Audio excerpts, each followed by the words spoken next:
Hey, welcome back. It's I Don't Know a Thing, and there's a lot of sports going on, and I want to talk about it, but unfortunately, it's been a very busy week. You weren't busy. You were just in one of those moods where you're really unproductive and stay in bed all day. Shut up. Who is that guy? Anyway, there's been so much going on in the sports world. I want to talk about the MLB, the WNBA, and the NBA. But like I said, it's been a busy week, and Jimmy Butler and the Heat are keeping that series going. So what I'm going to do, I'm going to wait, see how the NBA series pans out. Again, I think it'll be Lakers in 7, but we'll see. And then next week, I'll talk about the WNBA and the MLB and how much I hate Aroldis Chapman. But for now, let's just get right into it, and I'll do my NFL picks for the week.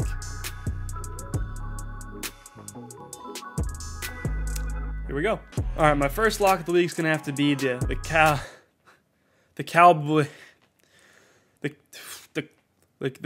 Dallas team. They're going to be my lock, and I'll tell you why. The Cowboys are 1-3, but they've scored over 120 points already. Their offense is insane, but they look like a Big 12 team with no defense.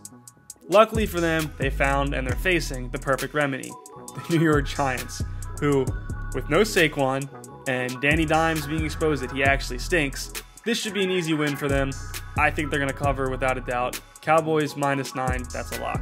Sticking with the NFC East, I'm going to talk about the Rams at the Washington football team. Now, the Rams are proving to be a playoff caliber team again. They only have that one loss, and it was against the Bills, where they actually were able to turn things around at halftime, storm a decent comeback. Didn't get the win, but it was a loss they could learn from. On the other side of things, the Washington football team is terrible.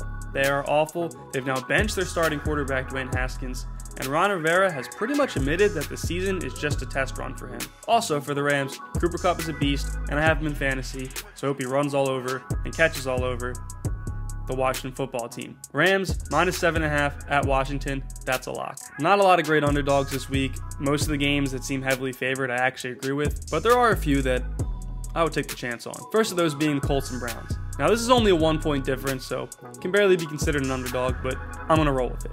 With the Colts, you take away that confusing loss they have to the Jags, Rivers and the Colts actually seem pretty legit. They haven't played any real impressive teams, the Jets, Bears, and Vikings, but they have the offensive chemistry, and Rivers seems to be working. On the Browns side of things, they now have their best record in what seems like 50 years, and they're rolling hot off a huge win over Dallas, which technically makes them America's team, I think. Oh, and did I mention they have Odell Beckham Jr., who has remembered how to catch and score a bunch of touchdowns? That should help them a lot. Not having Nick Chubb will hurt their run game, but I'm sure Kareem Hunt can fill in with no issues.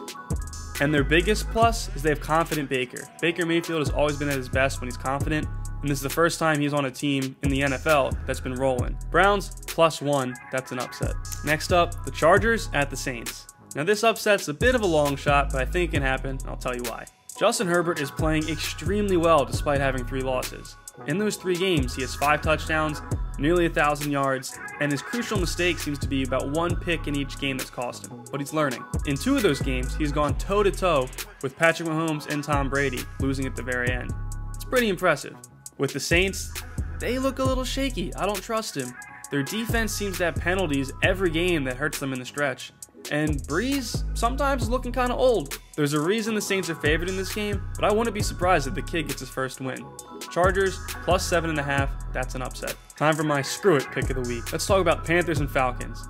These are 2 teams on 2 very different paths. The Panthers are riding high on a 2-game win streak. Mike Davis is filling in nicely, and Teddy Bridgewater is reminding us who he is, a winner. And good for that guy. The Falcons, on the other hand, are just looking for a win. They've blown leads against the Seahawks, the Cowboys, and the Bears, and were just straight up outmatched against the Packers. Luckily for the Falcons, they're finally playing a team with a similar amount of skill. And for them, they have too much talent to go this long without a win. It seems like they got to get one eventually. And for Dan Quinn, if he doesn't, he might be joining Bill O'Brien and not have a job. 2 teams on 2 very different paths, but very similar in skill. Could go either way. I'm going to trust Vegas and go Falcons -1.5. Screw it. Those are my NFL picks of the week, and you can trust me because I got glasses on.